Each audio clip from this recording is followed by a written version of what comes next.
Hey everybody, this is Brad from Johnson Small Engines, better known as the one-handed mechanic. If I can do, you can too. Today we are working on a Ariens Platinum 24 snow thrower, and today I'm going to show you how to remove and install the spark plug. This is on a Briggs and Stratton. It's a 250cc, 11.5 foot-pounds of torque. So 250cc, this is going to be about a 6.5 horsepower engine. But to get this spark plug is not easy. So yeah, I'm gonna go ahead and show you how to remove and install a new spark plug on a Briggs and Stratton. Let's go ahead and look at the tools we need today. Okay, so the tools we need today from left to right, I normally use the electric 1/4-inch ratchet. Today I'm gonna use a nut driver. That's a 5/16 nut driver to get those 2 bolts off we need.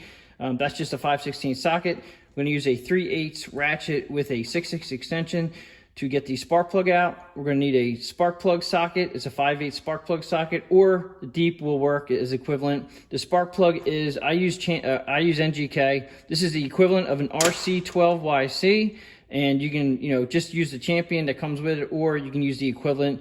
I like NGK products. This is a spark plug installer, and it helps also remove them too, but you definitely have to loosen them up first. It will not do it. It's a flexible hose. The nice thing about this is you can put the spark plug in the end here, and then it won't fall out. And then you can also, in places where you can't put your fingers in there easily, this will help you line up the hole, and then you screw it in, get it started, and then you go back to your spark plug socket and install it the whole way.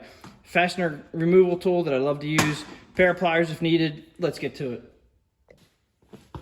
Okay, so we're here where the controls are to start it up, and the spark plug is underneath here. So what we want to do is we're going to take off your choke knob first, and I normally use this. You can use just pry on it from this side and pry on it from this side, and it should pop up.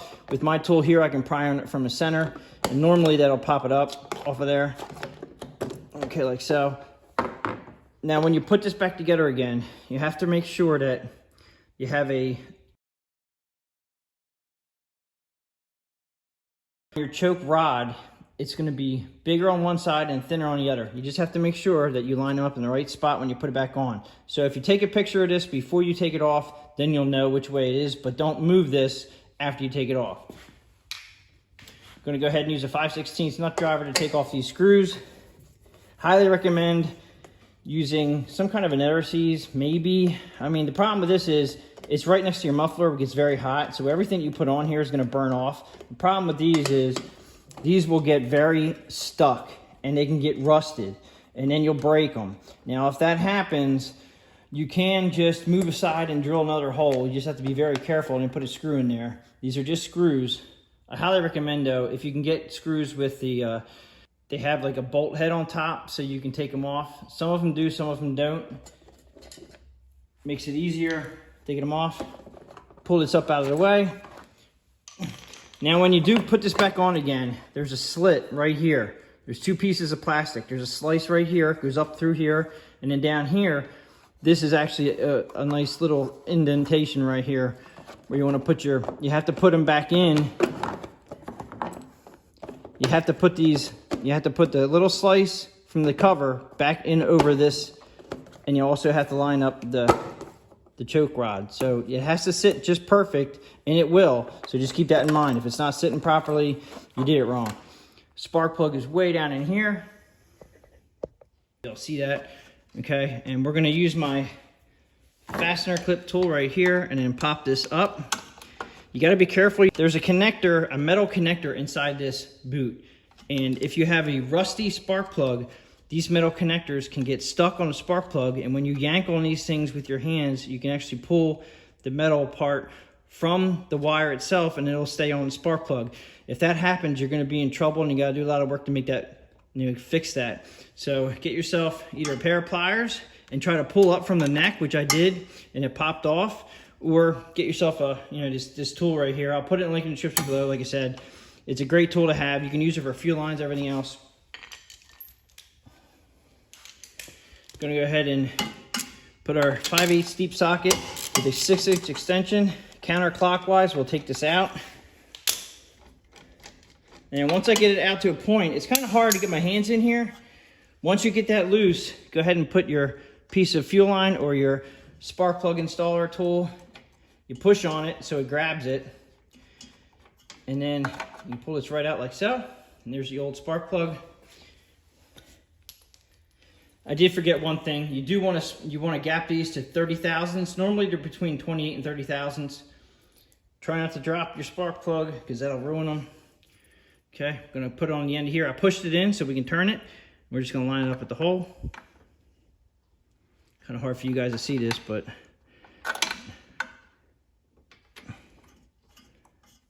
just screwing it in. Like I'm turning it sideways right here so you can see how I just lined it up and I'm just getting it screwed in. Once you get it into the point where this stops, it'll start to slip on here. Then you just pull it off, put your socket on here. There's a crush washer right here on the spark plug. On the new one, you have to crush that. There is certain torques, but what I do is I will get them, go until it feel it gets snug, and then just go a little bit more. You probably have to go like about 3/4 of a turn tighter. You install a spark plug, then you make sure you put your wire back on it, spark plug wire back on it, and feel for the click. And it may take a little bit. I'm going to use my other side of my ratchet so I can push it down on it, and I felt the click in there. You have to make sure that that's in there and it's tight. Okay, once you have it in there, spark plug wire's on there. Let me go ahead and now you have a couple wires that are coming off the ignition switch. Just make sure you don't get them all wrapped up and everything. And your primer line should be here. If you take off your cover and your primer line's broken, this is your primer line for your primer bulb right here, and you're gonna have to repair that. Gonna go ahead, we have the 2-channel, we have a channel here that is gonna go over this lip right here. And everything should line up and fit just right. And I can tell right now that my lip did not line up correctly the first time. Feels much better now. Just go ahead and screw these in. And if you have a cracked housing, you can also put bigger washers underneath these bolt heads, and that'll actually spread out the it'll spread out the cracks. It'll hold better if you put bigger washers in there.